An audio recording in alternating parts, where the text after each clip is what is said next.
काहीही बोलतात लोक. म्हणे झाडं बोलत नाहीत. काहीही बोलतात लोक. म्हणे झाडं बोलत नाहीत. हे तेच लोक असावेत बहुधा, ज्यांना कविता कळत नाहीत. नमस्कार असे कहू. अनेकदा कविता आपल्याला काय सुचवू पाहतेय, काय सांगू पाहतेय हे आपल्याला कळत नसतं, कारण ती काय म्हणतेय हे ऐकण्यासाठीची संवेदनशीलता आपल्यापाशी नसते. असंच काहीसं झाडांच्या बाबतीत सुद्धा होत असावं आपलं बहुतेक. म्हणजे आपल्याला असं वाटतं की माणसांना बोलता येतं, बाकीचे प्राणी, पक्षी, कीटक यांच्याकडे सुद्धा आपापल्या संदेशन व्यवस्था असतात.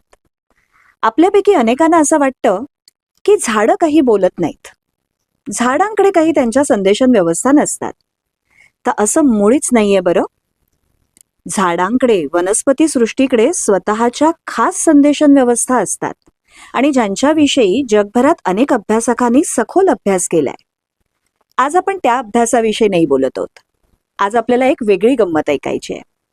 हा जसा आपला भ्रम आहे ना की झाडं बोलत नसावीत, तसं हजारो वर्ष आपल्याला हाही भ्रम होता की झाडं निर्जीव असावीत, झाडांमध्ये काही संवेदना वगैरे नसतात असं आपल्याला वाटायचं.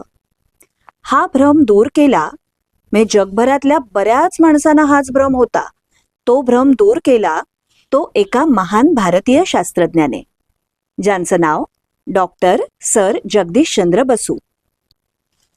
सर जगदीशचंद्र बसू हे फार मोठे वनस्पतीशास्त्रज्ञ, जीवशास्त्रज्ञ, भौतिकशास्त्रज्ञ आणि पुरातत्वज्ञ.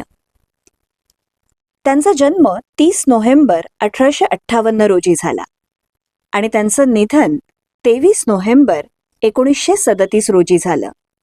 म्हणजे जगदीशचंद्र बसूंचा जन्मदिन आणि स्मृतिदिन दोन्ही नोव्हेंबर महिन्यात येतात. त्यांनी अख्ख्या जगासमोर प्रयोगानिशी हे सिद्ध करून दाखवलं की वनस्पतींना सुद्धा कशा संवेदना असतात. एक सुंदर योगायोग असा की 30 नोव्हेंबर हा अजून एका अशा माणसाचा जन्मदिन आहे ज्याला झाडांमधली, पानांमधली, फुलांमधली, समुद्रामधली या साऱ्या निसर्गातली, सृष्टीतली ही संवेदनशीलता जाणून घेता आली आहे, समजून घेता आली आहे आणि आपल्या साहित्यातून ती उत्तम रीतीने आविष्कृत करता आली आहे.